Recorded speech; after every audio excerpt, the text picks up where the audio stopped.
സാറേ വണ്ടി എന്താണ് വണ്ടിയില്? ഐസാണ് സാറേ. കുറുപ്പേ കയറി പരിശോധിക്കും സാർ.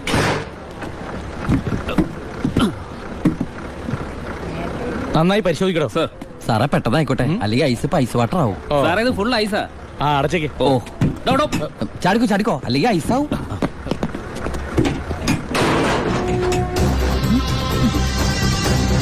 വിട്ടോ വിട്ടോ.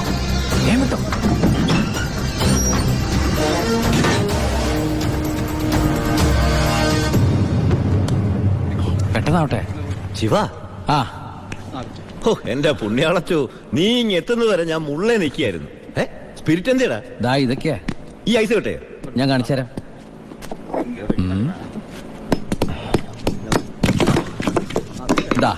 Original spirit. എന്റെ അമ്മച്ചി, ഒടുക്കത്തെ ബുദ്ധി തന്നെ. അല്ലടാ, ഐസിന്റെ ഉള്ളി വെച്ചിട്ട് സ്പിരിറ്റ് എന്താ ഐസ് ആവാത്തേ? എന്റെ ബായ്, വെള്ളം 0 ഡിഗ്രി സെന്റിഗ്രേഡിൽ ഐസാവും. പക്ഷെ സ്പിരിറ്റ് ഐസ് ആവണമെങ്കിൽ -112 ഡിഗ്രിയെങ്കിലും വേണം. കെമിസ്ട്രി പഠിച്ചതിന്റെ ഗുണ. എന്തായാലും കെമിക്കറി കണ്ടുപിടിച്ചു. കെമിക്കറി അല്ല, കെമിസ്ട്രി. അവൻ ഭയങ്കര തന്നെ. ഇത് എത്ര രൂപയുടെ മുതലാന്ന് അറിയാമോ നിനക്ക്? നിനക്ക് ഞാൻ എന്താ തരേണ്ടത്? ഈ ലാഭത്തിന്റെ പകുതി നീ എടു.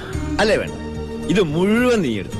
വേണ്ട ബായ്, ആ ചിന്നാടന്മാരെ അവിടെ ജോലി ചെയ്തിരുന്നപ്പോ ഒരു ലോഡിന് എത്ര രൂപ കിട്ടിയിരുന്നേ? 5000 ഉരുവ. 5000 ഉലുവ മതി എനിക്ക്.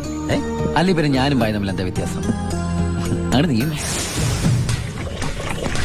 പല അടവുകൾ ഉപയോഗിച്ച് വാളയാർ ചെക്ക് പോസ്റ്റ് വഴി പലതവണ ഞാൻ സ്പിരിറ്റ് കടത്തി ഒരു നാൾ പിടിക്കപ്പെട്ടു. ചെക്ക് പോസ്റ്റുകളിൽ ഞാൻ പണം വാരിയെറിഞ്ഞു. ഉദ്യോഗസ്ഥന്മാരിൽ ഭൂരിഭാഗവും എന്റെ സ്വാധീന വലയത്തിലായി. പിന്നെല്ലാം അവരുടെ അനുവാദത്തോടെയായി. ബായിക്ക് വീടായി, കാറായി, ലോറികളായി. ബായിയുടെ വലങ്കയായി ഞാൻ അവിടെ പരമശിവം എന്ന പേരിൽ അറിയപ്പെട്ടു. വാളയാർ പരമശിവം.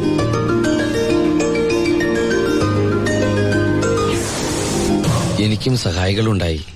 അച്ചായനും അച്ചുവേട്ടനും. സന്തോഷത്തിന്റെ നാളുകളായിരുന്നു പിന്നീട് അങ്ങോട്ട്. അപ്പൊ എന്റെ റോള് കഴിഞ്ഞല്ലേ? അതെന്താ? നീ ഇപ്പൊ ശരിക്കും ദുബായി പോവല്ലേ? ഞാൻ എയർപോർട്ടിൽ വന്ന് ടാറ്റ പറഞ്ഞ് യാത്ര അയക്കാനല്ലേ കൂടെ വരണത്? നീ വരുന്നുണ്ടോ ദുബായിക്ക്? എനിക്കതിന് പാസ്പോർട്ടും വിസ ഒന്നും ഇല്ലല്ലോ. ഈ ദുബായി പോകാൻ പാസ്പോർട്ടിന്റെ വിസയുടെ ഒന്നും ആവശ്യമില്ല. വെറും ചങ്കൂറ്റം മാത്രം മതി. ചങ്കൂറ്റോ? അതേത് ദുബായി? വാളയാർ.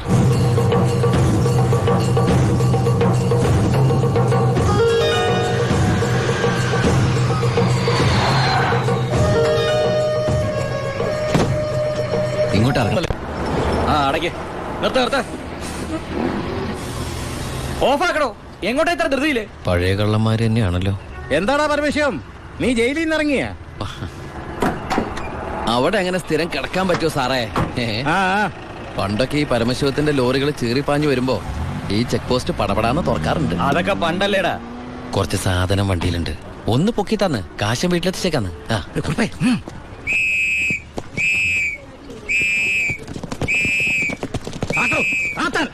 ഞാൻ പറയാതെ ഒറ്റ വണ്ടി കടത്തി വിടരുത്. എന്താ സാർ പ്രശ്നം? എന്താ നിനക്ക് അറിഞ്ഞൂടാ? വെറുതെ എന്റെ സമയം മെനക്കെടുത്തല്ലോ സാറേ, എനിക്ക് വീട്ടിൽ ധൃതിയുണ്ട്. എടുത്ത് വണ്ടി തൊടുവനെ. എന്തിന്? പബ്ലിക്കായിട്ട് സ്പിരിറ്റ് കൊണ്ടുവന്നിട്ട് നിന്ന് കുറയ്ക്കുന്നോടാ പന്നം. കേറി പരിശോധിക്കണോ?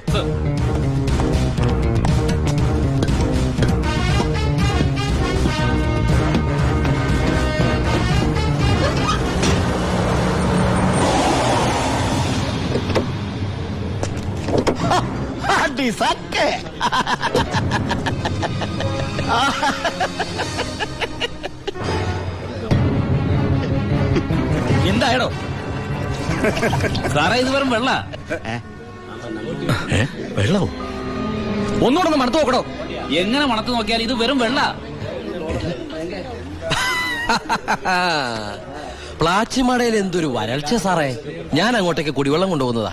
പച്ചവെള്ളം വിറ്റിട്ടെങ്കിലും നമ്മൾ ജീവിച്ച് പൊക്കോട്ടെ സാറേ.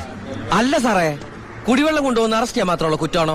അല്ല, നമ്മളോട് കുറച്ചാളില്ലാത്തോണ്ട് നിയമം മാറിയതൊന്നും അറിഞ്ഞില്ല. പോരാത്തതിന് ഇന്നത്തെ പത്രം വായിച്ചിട്ട് 5-6 ദിവസമായി സാറേ. നിന്ന് ചിലക്കാതെ വണ്ടി എടുത്തോണ്ട് പോടാ. അല്ല സാറേ, സാർ എന്നെ പണ്ട് ഒരുപാട് സാറേന്ന് വിളിച്ചിട്ടുള്ളല്ലേ? എന്റെ കയ്യിൽ നിന്ന് ഒരുപാട് കാശ് വാങ്ങിച്ചിട്ടുള്ളല്ലേ? ഞാൻ ജയിലിൽ നിന്ന് വന്നപ്പോ പലരും പറഞ്ഞിട്ട് ഞാൻ വിശ്വസിച്ചില്ലേ സാറേ? സാറൊക്കെ പഴയ സാറല്ല, പുതിയ സാറുമാരുടെ സാറാണെന്ന് പറഞ്ഞു സാറേ. നിർത്തണ നിന്റെ ഈ സാറ് വിളി. നീ ഏതർത്ഥത്തിലാ ഈ സാറേ എന്ന് വിളിക്കുന്നത് എനിക്ക് നന്നായിട്ട് മനസ്സിലായി. അപ്പൊ ഞാൻ ഉദ്ദേശിച്ച സാറ് മനസ്സിലായി. സന്തോഷം. വരട്ടെ സാറേ. വെറുതെ സാറേ. എന്താ സാറേ? വിട് സാറേ. സാറേ ഹായ് അടിസാക്കേ വർക്കിച്ചായോ എന്നാടോ ഒരു സ്നേഹമില്ലാണ്ട് വർക്കിച്ചായോ ഇതെന്റെ ഒരു ടെസ്റ്റ് ഡോസ് ആയിരുന്നു. ഇപ്പൊ എനിക്കൊരു കാര്യം മനസ്സിലായി. വാളയാർ ചെക്ക് പോസ്റ്റ് വഴി